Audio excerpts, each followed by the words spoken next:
Welcome back to the deep dive. Today, we are opening up a stack of research that frankly forces us to confront an epidemic that has become completely normalized. We are talking about the pervasive crisis of modern fatigue. It really is. It's the background noise of life for so many people. If you, our listener, are nodding right now because you just constantly feel heavy, or maybe you sleep a full 8 hours and wake up still tired. Oh, that's a big one. It is. Or maybe you spend the whole weekend doing nothing only to feel, more exhausted and stressed out on Monday morning, then yeah, you are absolutely the person this deep dive is for. Exactly. And the material we've gathered today, which is centered around this really revolutionary work by Hideki Katano, which he calls restology, it challenges us right away. Mm. Why is resting, something that should be as natural as breathing, so incredibly difficult for us in the 21st century? We need a science of rest because, well, what we're doing now is just failing. I love that term, restology ini. It's such Yeah. a powerful way to reframe it. I mean, think about it. Society completely accepts that nutrition is a complex science. For sure. We accept that exercise requires biomechanics, coaching, discipline. We have whole university departments for this stuff. We teach it to kids. But rest, we treat rest like it's just this passive default setting. The assumption is that you just stop moving and poof, the energy comes back automatically. Right. But the core insight here, the thing we have to get our heads around, is that modern fatigue is a completely different beast from historical fatigue. That's the absolutely crucial distinction, isn't it? It is. If you go back 100 years, fatigue was overwhelmingly the result of physical labor. Hmm. You were exhausted because your muscles were spent from farming or building or walking miles. And for that kind of fatigue, lying down, eating a big meal, getting deep sleep, it worked. It efficiently reset the system. Exactly. But today, our primary stressor is, well, it's digital and mental. Most of us are sedentary, but our prefrontal cortex is constantly firing. We're processing endless data streams, managing complex emotional labor, and we're connected 24/7. That kind of low-level chronic strain keeps the brain in this excited, tense state. And when you apply passive rest like just lying on the couch, maybe scrolling on your phone, to that kind of chronic mental strain, you're trying to fight a really sophisticated, modern neurological problem with a very outdated, blunt tool. It just doesn't work. It doesn't. And that's why we're seeing this crisis scale up so dramatically. And when you look at the scale, it's genuinely alarming. The research from the Japan Restoration Association shows that approximately 80% of workers are currently living in a state of chronic fatigue. 80%. And that number is climbing fast. Yeah. Just 2 decades ago, back in 1999, that figure was closer to 60%. Wow. We're rapidly heading towards a society where being well-rested is the exception, not the rule. And the economic cost of this is just staggering. The source mentions that back in '99, the estimated loss from chronic fatigue syndrome alone, which is just a subset of the problem, was already 1.2 trillion Japanese yen. And if the 60% fatigue rate caused that, I mean, you can only imagine the drag on productivity today. Right, because most of that economic drain, it doesn't even come from people calling in sick, from absenteeism. It comes from the much more insidious effect of presenteeism. Presenteeism. So you're physically there, sitting at your desk, but your cognitive function is just shot. Exactly. You're making errors, you're slow, you can't concentrate, your effective output might be running at 50% or even lower. And we forget the cost that you can't measure on a spreadsheet. Human safety. I mean, when 80% of the workforce, including people in critical sectors like transport or surgery or emergency services, are operating with impaired judgment, And slow reaction times because they're exhausted. the risk of major life-threatening accidents becomes profoundly high. So, our mission today is clear. We're going to shift from viewing rest as this passive thing, the thing you do when you finally crash, to understanding it as active rest. A deliberate, structured, and strategic intervention designed not just to claw back lost energy, but, and this is the key, to build lasting resilience and vitality. Okay, let's unpack the science behind this. Okay. Because before we can practice active rest, we have to respect the system we're actually working with. And core idea number one is so foundational.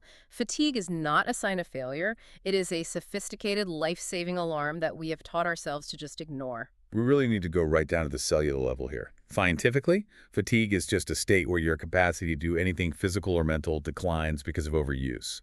And the root cause is the depletion of your body's energy currency, ATP. adenosine triphosphate. Exactly. ATP is the gas in the tank. We consume it every single time we think, move, or even breathe. And every time we use it, especially during intense activity, we also produce cellular waste products, right? Like active oxygen or free radicals, which cause micro damage to our cells. Precisely. In a well-rested state, when you have plenty of ATP, the body can immediately make those cellular repairs. But when ATP drops too low, the cells just can't fix the damage fast enough. And that resulting chemical cascade is what our brain registers as the feeling of fatigue. That's it. So fatigue is literally your body waving a white flag saying, warning, repair resources are critically low. The author places this alarm right alongside pain and fever. And we respect those two, but not fatigue. Think about it. If you step on a rusty nail and feel searing pain, you stop walking immediately, right? Of course. If you get a 102-degree fever, you call a doctor, you stay home from work. Yeah. But if you wake up with that deep, bone-weary exhaustion, that really heavy feeling, what do most of us do? We push through it, we grab a coffee and push through. We feel duty-bound to override the signal. The author uses his dog, Cheese, as his perfect example. The dog doesn't have a sense of corporate mission or fear of letting its team down. When the dog is tired, it just stops. But we override that biological imperative using, psychological factors, guilt, duty, obligation, and of course, chemical aids. And the primary chemical aid is caffeine. The mechanism is brilliant, but it's also really deceitful. Caffeine doesn't give you energy. It simply blocks your perception of tiredness. Okay, so walk us through the molecular mechanism. How does that actually work? Well, when ATP is consumed, it breaks down and leaves behind a chemical called adenosine. Adenosine is basically the biological marker of fuel consumption. So it's like the needle on the fuel gauge. It's exactly like that. And when adenosine docks into specific receptors in your brain, it triggers a cascade that makes you feel sleepy and drowsy. It's the body's built-in safety feature to make sure you slow down and repair. And caffeine. Caffeine structurally is a molecular imposter. It's almost identical to adenosine. So when you drink a coffee or an energy drink, the caffeine rushes in and it plugs those adenosine receptors before the real adenosine can get there. So it's like putting a cork in the drain. You don't feel the flood of tiredness, but the water, the accumulated fatigue, and all that cellular damage is still rising behind the scenes. Precisely. You feel alert because the drowsiness signal is blocked, but you are still operating on depleted reserves. You are running the engine dry. And that continuous masking, that overriding of the alarm, is what turns recoverable acute fatigue into chronic fatigue, which is defined as exhaustion lasting over 6 months, and eventually it can lead to serious illness like chronic fatigue syndrome. We have to learn to listen to the alarm. Which brings us beautifully to core idea number 2, the operating system that governs all of this, the autonomic nervous system, and how understanding it allows us to self-diagnose our fatigue type. The autonomic nervous system, or ANS, this is the part that controls all the involuntary stuff breathing, heart rate, digestion. Yeah, and it's the first thing that stress attacks. The best analogy is a car. The ANS has 2 pedals. You've got the sympathetic system, which is the accelerator, the oil pedal. That's your excitation, tension, fight or flight, high alertness. It should dominate your day when you're working, focusing, or exercising. Then you have the parasympathetic system. That's the brake. Relaxation, digestion, rest, and repair. That should be dominant at night. A healthy life is a smooth, rhythmic alternation between the two. Sympathetic up during the day, parasympathetic up at night. But when chronic stress hits, that rhythm breaks down. You get ANS disorder. And this is where the science gets really tangible, because a sympathetic overdrive running that accelerator too hard for too long causes very specific physical symptoms. Like the stiff shoulders and eye strain we hear about all the time. So why does that happen specifically? Because your body is in a perpetual low-grade fight or flight mode. When you're tense, your postural muscles, especially in your neck, shoulders, and back, are subtly contracted, ready to move. This chronic tension constricts the blood vessels in those areas. So less blood flow means less oxygen and fewer nutrients can get in. And just as important, the metabolic waste like lactic acid can't get cleared out. Exactly. The waste accumulates. And that leads to that chronic stiffness and pain that often doesn't respond to massage or stretching. Because the underlying neurological cause, that sympathetic dominance, hasn't been addressed. It's the same mechanism behind tension headaches, isn't it? And even certain types of anxiety, where your breathing becomes shallow and rapid because that hyper-alert sympathetic system is still in charge. Okay, so understanding this balance helps us identify which of the 4 key fatigue types we fall into. This is so crucial because your rest strategy has to be tailored to your type. Right, the 4 types are based on the strength of your accelerator and your brake. Let's start with the ideal. Type 1, the good balance type, strong accelerator, strong brake. These are the lucky ones. They can perform intensely and then switch off completely. They recover fast. This is the rhythm we're aiming for. Okay, type 2, the overly diligent type. This one sounds familiar. Strong accelerator, but a weak brake. This is the archetype of the modern, successful professional. Immense drive, tons of energy, a huge sense of duty. They're great at speeding up, but they just cannot slow down. They're the Formula One car driving through a quiet neighborhood trying to stop with bicycle brakes. What a great way to put it. Yeah. They're prone to shallow sleep, anxiety, and constantly feeling internally tense, even when they're supposed to be resting. So their rest needs are very specific. They have to intentionally strengthen the brake, that parasympathetic system. What's the immediate advice for them? Two key things. First, avoid high-intensity exercise late in the evening. A hard workout like HIIT or a long run just ramps up the sympathetic system, releasing adrenaline, which then interferes with the whole winding down process you need for sleep. So light stretching or a gentle walk in the evening instead. Exactly. And the second tip is one of those great counterintuitive ones, the hot bath dilemma. Ah, The overly diligent type often thinks a really piping hot bath like 42 degrees Celsius or higher is going to relax them. And mentally, it might feel that way. But physiologically, dramatically increasing your core body temperature actually activates the sympathetic system. because the body has to work really hard to cool itself back down. Exactly. I mean, for deep quality sleep, your core body temperature has to drop by about 1 to 1.5 degrees Celsius. If you take a scalding bath right before bed, your body is in the middle of a massive sympathetic-driven cooling process, just as you're trying to fall asleep. So the advice is to bathe in warm, not hot, water around 40 degrees Celsius or lower, and do it 2 to 3 hours before bedtime. That's it. It initiates the cooling process earlier, supporting the natural drop you need for sleep. Now, type 3, the sluggish type. This is a weak accelerator and a strong brake. These are the individuals who often feel lethargic, unmotivated. The boundaries between rest and activity are really fuzzy for them. Right, they often feel fatigued by activity rather than from it. They need to find ways to gently press that accelerator. Things like getting bright sunlight immediately upon waking to shut off melatonin, or a quick splash of cold water on the face. Like a short, controlled burst of sympathetic activity to set a higher baseline for the day? Precisely. And finally, there's type 4, the utterly exhausted type. Weak accelerator, weak brake. This is the danger zone. We're talking serious burnout, chronic illness, people whose entire system is running on empty. They have zero reserve capacity. For them, the first step must be total, zero load rest. No goals, no pressure. Just permission to be still until the system stabilizes. Only then can they begin a very gradual approach to strengthening. The ultimate lesson here seems to be that there is no one-size-fits-all solution for rest. You have to diagnose your state before you can prescribe the remedy. And that realization leads us directly into core idea number 3. This really revolutionary shift from just passive rest to active rest with the goal of vitality rather than just mere recovery. Right. We established the failing cycle. Activity leads to fatigue, which leads to passive rest. And the source argues this passive rest only ever gets you back to about 50% capacity. You start every day in a deficit. The new sustainable cycle has to include that missing component. Activity fatigue, rest vitality activity. But that's the big question, isn't it? If rest only gets you to 50%, how do you reach vitality, that reserve capacity that pushes you past 100%? And this is where the paradox comes in. To get more vitality, you have to introduce a controlled, positive stress. Correct. We are talking about the supercompensation theory, which is borrowed directly from athletic training. The idea is that after you apply an appropriate challenging load and you follow it with sufficient rest, your performance capacity doesn't just return to baseline. It rebounds to a level higher than before. Exactly.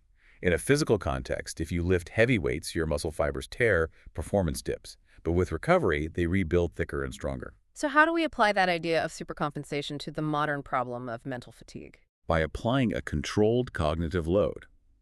For the brain, this means engaging in complex, non-work-related mental activities. So, for example, learning the fingerings for a difficult piece on the guitar, or tackling a complex strategy video game, or even just learning the syntax of a new language for 30 minutes.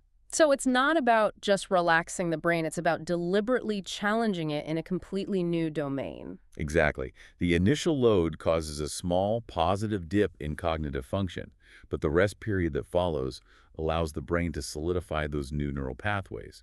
You're basically increasing your cognitive reserve, your mental baseline capacity. But the source is really strict about this. This load must not add to your fatigue. It has to enhance vitality. And there are 4 rules for that. Rule 1. It must be self-determined. If it's forced on you, it's just more stress. If you choose to learn to draw, that's vitality. If your boss forces you to take an online coding class, that's just more work. Rule 2. It has to be unrelated to your main work strain. So if your job is mentally demanding, your vitality load should probably be physical or creative. If your job is physical, your load could be intellectual. You have to let the taxed systems rest. Rule 3. It must focus on self-growth or challenge. It has to stretch you, just a little bit. Watching TV doesn't count, but learning to identify bird calls on your walk does. And rule 4, which I think is the most important, it has to be enjoyable with a huge margin for fun. This is the safety valve. You have to be able to quit instantly without guilt if it stops being pleasurable. That's so key. If the difficult hike starts to feel like a forced march, you stop, you sit down, and you just enjoy the scenery instead. When you apply this cycle correctly, it's transformative. Rest becomes productive. It's no longer about just surviving the week. It's about strategically increasing your capacity for life. Okay, so to make this really practical, let's move into core idea number 4, which is the active rest playbook categorized into the 7 modes. These are grouped into physiological, psychological, and social needs. Let's start with the physiological modes. These are all about the body's fundamental needs for repair and energy. Mode 1 is leisure. This is the closest thing to passive rest, the intentional reduction of energy consumption. So napping, deep sleep. But the authors caution against this dominating your rest time. Yeah, lying on the couch watching 3 seasons of a show might feel restful because you're stopping the taxing input, but it does very little for active recovery or for building vitality. Leisure should be used strategically to conserve energy, not replace the other 6 modes. Okay, so mode 2 is exercise. This feels counterintuitive, suggesting you move when you're tired, but light activity is apparently essential for recovery. Yes, the source really emphasizes active recovery. Yeah. When you're lying still, metabolic waste just pools in your tissues. Light movement walking, stretching, yoga, it acts like a pump. It accelerates your blood and lymphatic circulation. So it's more efficient at delivering oxygen and nutrients to damaged cells and speeding up the removal of all that waste. It's physically necessary for a proper reset. And we have to talk about bathing in this category too, which is fascinating. The reason soaking in water is a form of exercise rest is because of hydrostatic pressure. Okay. When you immerse your body, the water exerts pressure all over your skin. This pressure, which can be up to 350 kilograms of force on your body. Wow, that's a huge amount of force. It is. And this external pressure helps push pooled blood and lymphatic fluid from your limbs back towards your central circulatory system. It's basically assisting your body's natural pump.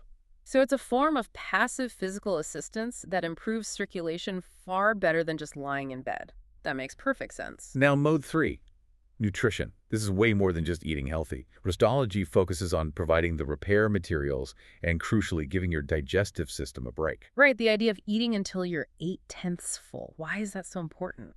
Because digestion is incredibly energy intensive. When you eat until you're completely stuffed, you divert a massive amount of blood and ATP to your stomach and intestines. That leaves fewer resources for brain function and cellular repair elsewhere. And by eating lighter, you minimize that diversion of energy. Exactly. And you also need to think about the building blocks. B vitamins are crucial for the energy production cycle. Magnesium helps stabilize the ATP molecule itself.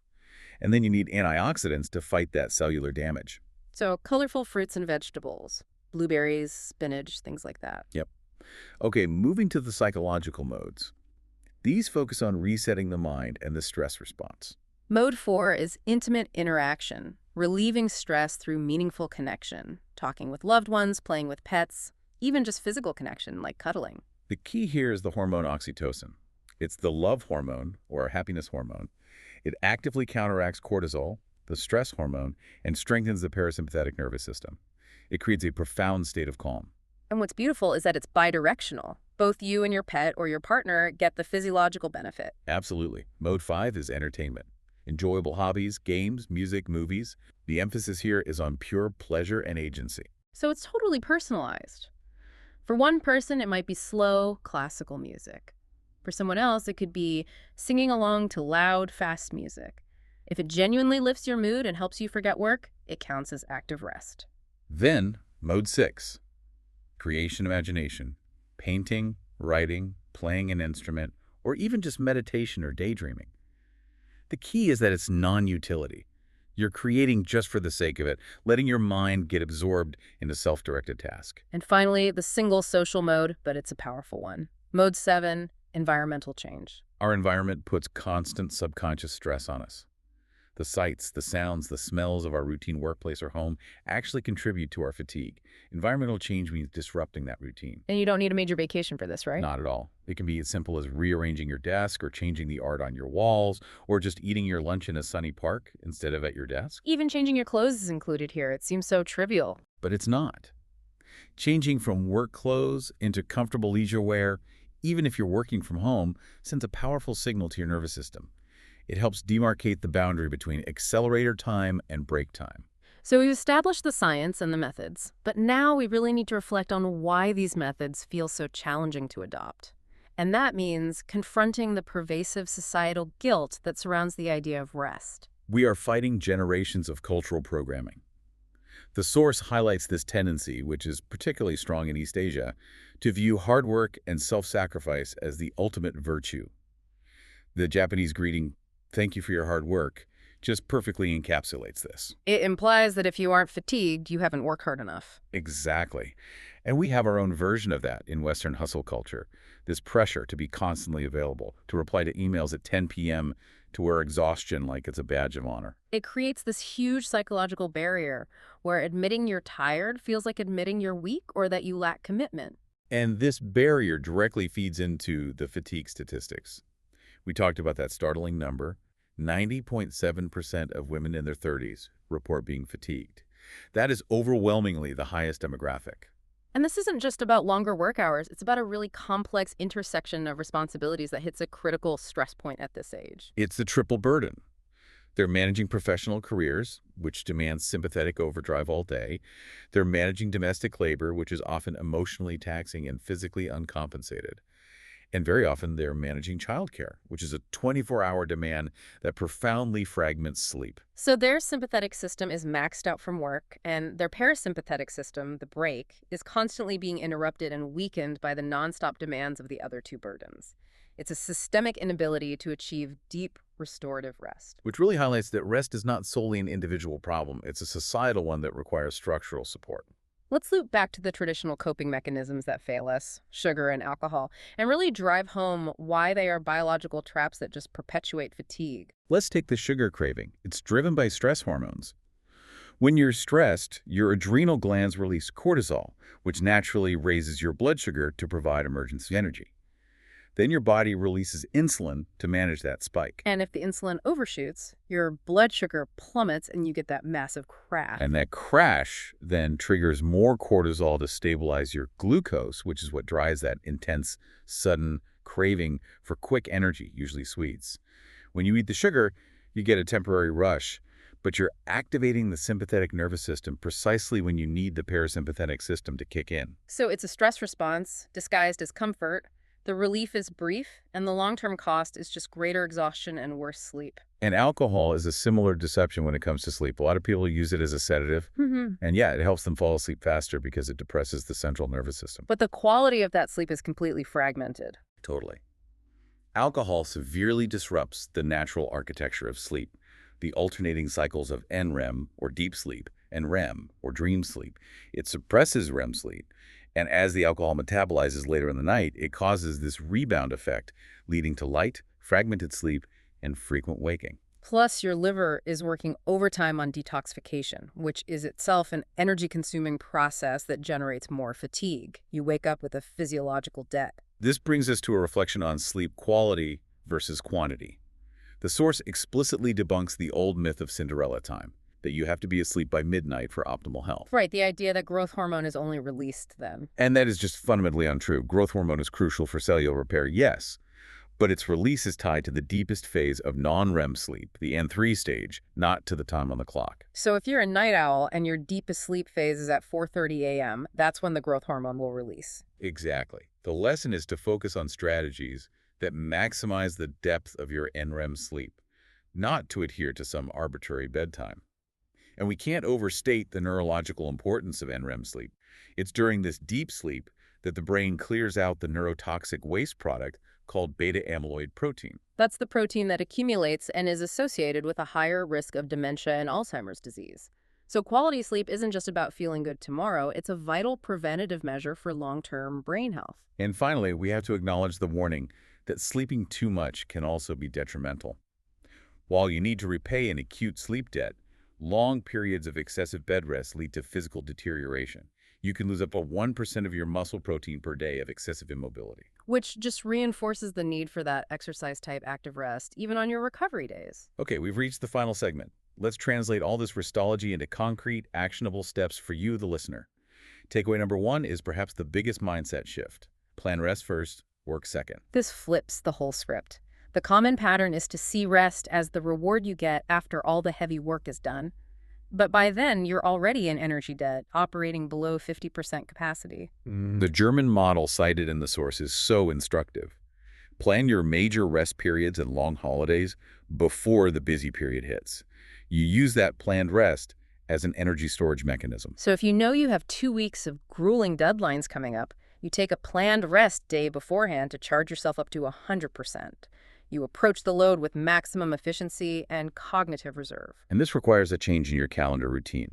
Stop looking at your planner in a panic on Sunday evening when your stress levels are already rising. We advocate for the Saturday reset. On Saturday morning, with a clear mind, you open your planner and review the coming week. If it looks overwhelming, you have 2 proactive choices for the rest of your weekend. 1, you commit to maximum active rest using combinations of the 7 modes to guarantee you hit Monday at 100%. Or 2, you immediately adjust the following week's workload. Defer non-essential tasks, delegate, reschedule. The weekend is no longer a spending account where you just try to recuperate. It becomes an investment account where you strategically store energy. Takeaway number 2 is the secret to optimized recovery. Master the combination of rest modes. Restology is all about synergy. Combining 2 or 3 of the 7 modes at the same time creates an effect that's far greater than the sum of its parts.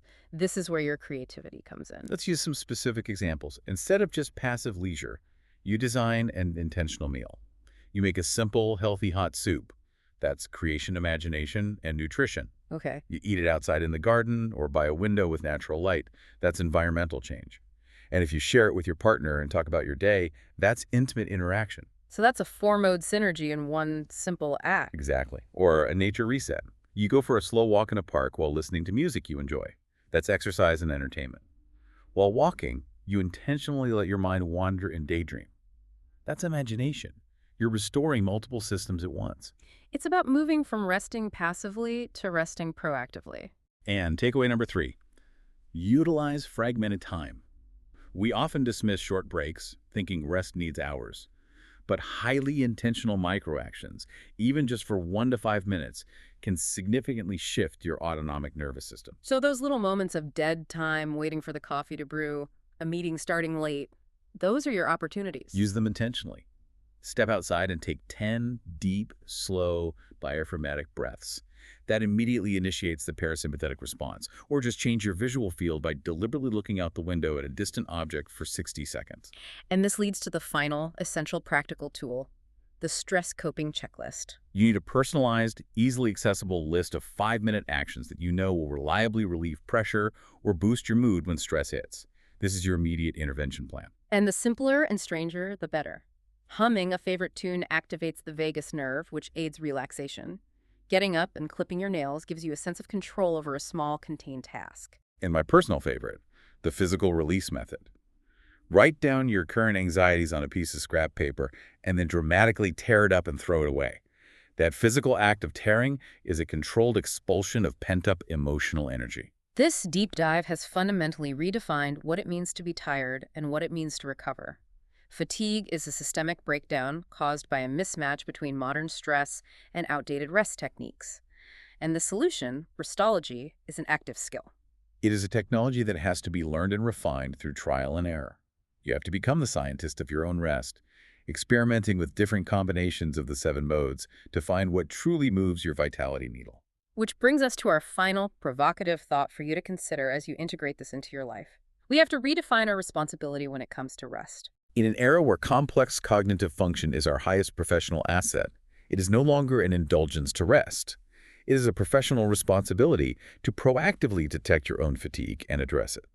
If you show up to work and operate at 60% capacity because you haven't mastered active rest, you're doing your organization and yourself a disservice. Rest is not a weakness, it is a skill. It is the necessary technology that guarantees peak performance. The goal isn't just to endure exhaustion until the weekend, but to actively build your vitality reserves, ensuring that you can consistently operate at your absolute peak capacity. Start designing your rest today.